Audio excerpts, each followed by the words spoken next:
Is there any relationship between Sasquatch and Nephilim? I think there definitely is.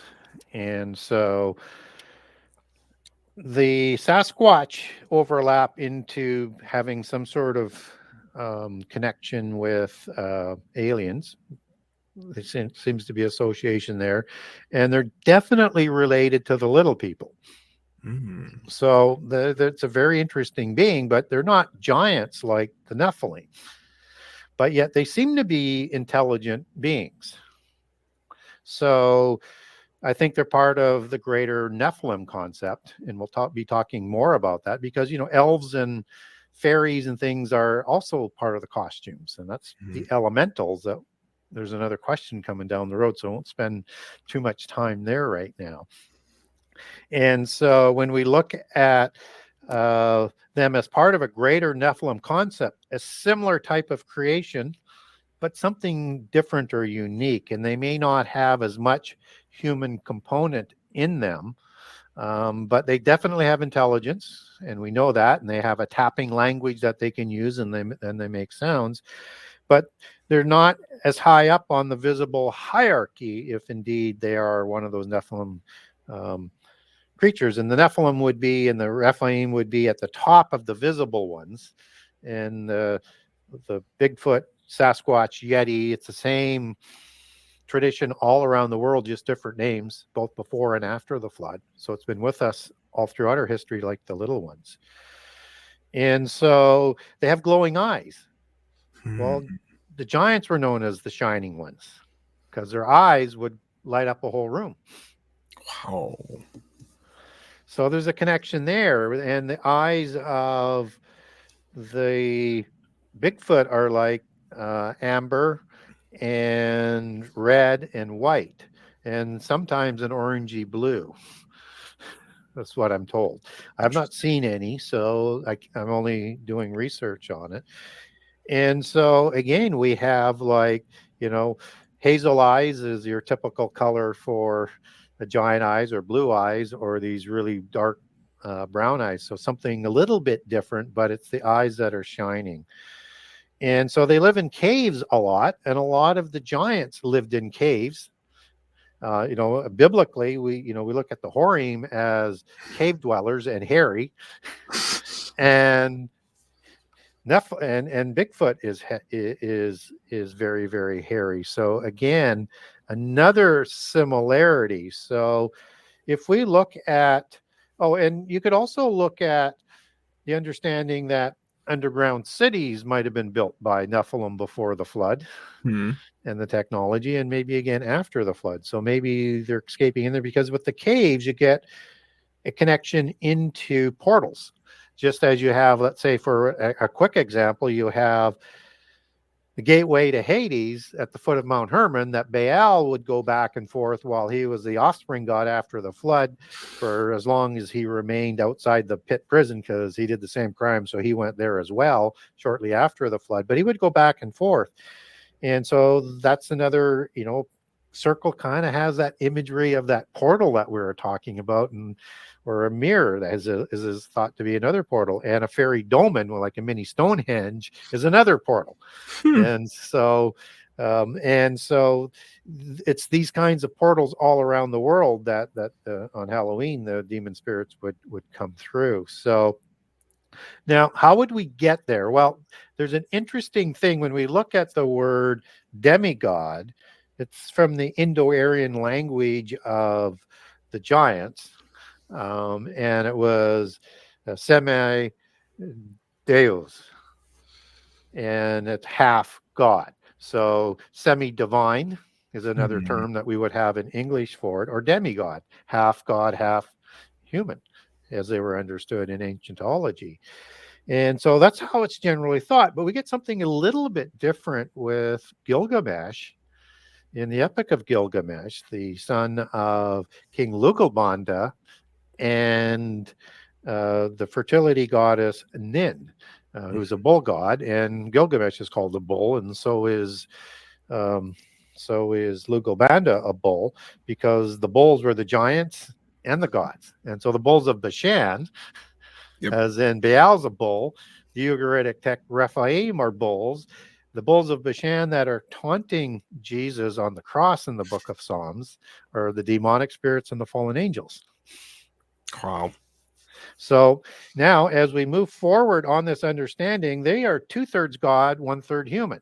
So one could make the case here that Lugobanda, meaning large man or giant king of Baruch, and a hero as well, he was already a giant and so already sort of demigod. So maybe that demigod aspect makes it 1/3 human and 2/3 God. I don't know. Maybe there's another type of union there that would do that, or there's something else going on. Maybe some DNA manipulation from animals or whatever like that. Because you also have to provide the intelligence and a spirit that's going to be able to live in that with the counterfeit spirit, like with the Nephilim.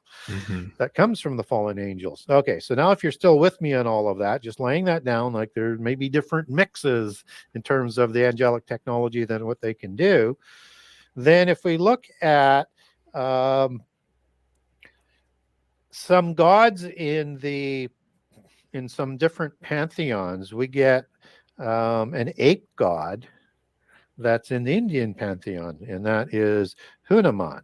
And then you get some monkey gods like Wukong in the Chinese, which are Tengu, which is a form of a watcher, as we understand that, as we bring that out of China.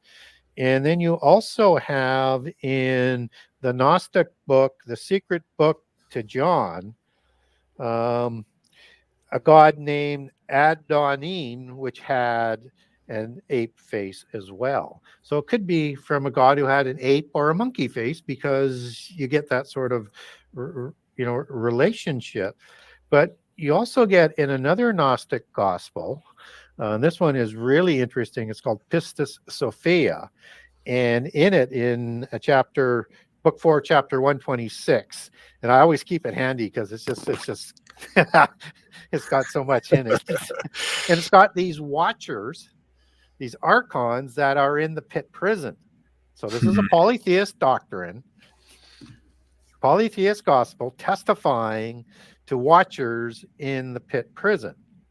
So typically we're going to get ones like, serpent faces, because you have seraphim. So they're in there, but there's different looking ones like a bull's face.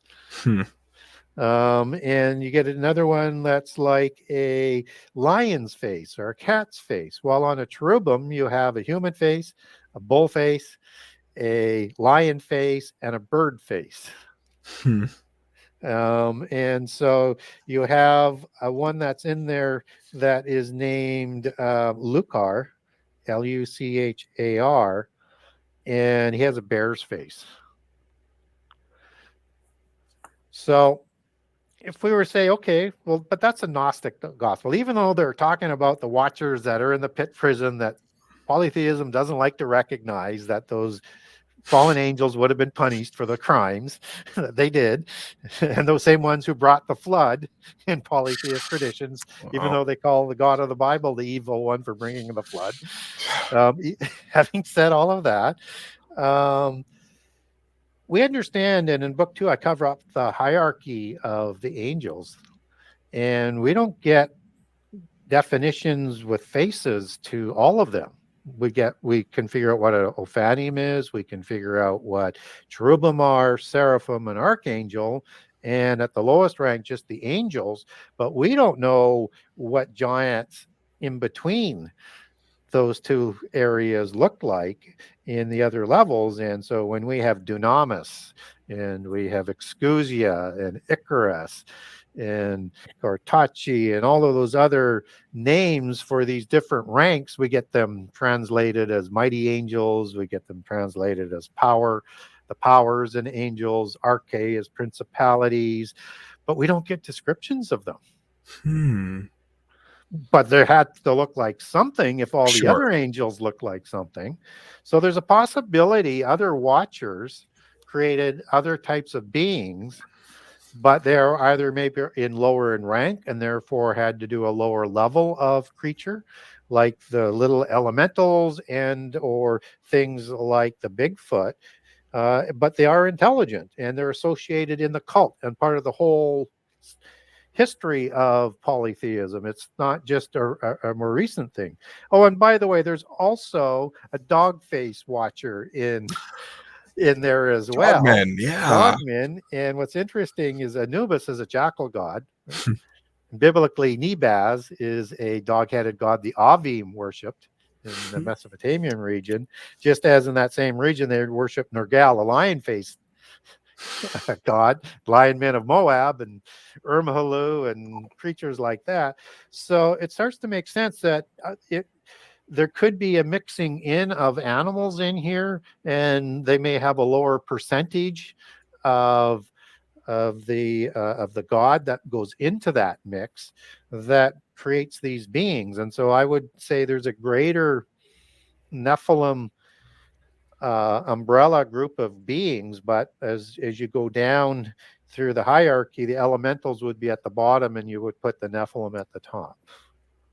Far out. It's so hard, like I said already, to get away from all the connections that are inside there, especially when it's those really specific descriptions of like the dog face, the lion face, the bear face. Yeah. Wow.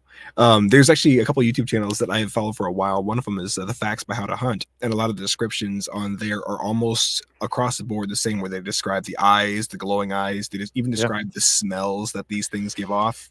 Oh, that's the other thing. They have a smell like sulfur or rotting skin or garbage. There's, but so did the Nephilim. So another connection that way. And so that means that they are probably using technology, everything they can to keep that body alive for as long as it can, or longer than it should be. And I think maybe that's when it crosses into that decay stage. And remember, life was limited to 120 years in Genesis 6:3 in the giant creation story in the Bible. Wow. This, like, I don't know if you've seen the anime Full Metal Alchemist, but this smacks of the chimeras inside there that are sort of they're just these husks that are kind of rotting away. Yeah. Wow. And chimera is that DNA technology I'm talking about, that they call today the DNA manipulation chimera. And it comes out of Greek history. So like King Hababa of the Cedar Forest in the Epic of Gilgamesh, he has multiple animal parts to him. Wow. And he's a giant and a creator of the gods, creation from the gods, and a terrible one. I wonder too at the overall hairiness, because when we get a description of Esau inside Genesis, he's described as being so hairy that when Jacob puts on fur on his arms, his father can't discern, oh yeah, this is either Jacob or Esau. Like, no, I know this is Esau. Like, how hairy was this dude? Was he like, are these descended possibly from a lineage that he was tied into? Well, we don't get a lineage that would come from, but he was definitely giant-like, maybe not as tall, but he was a hunter, right, as opposed to more the agrarian. And he also was described as ruddy, just as Nephilim and Rephaim are described as ruddy in terms of the skin color. So he very much took on that persona and then acted like one. Interesting stuff. Oh man, this is I hope you folks out there are enjoying this as much as I am.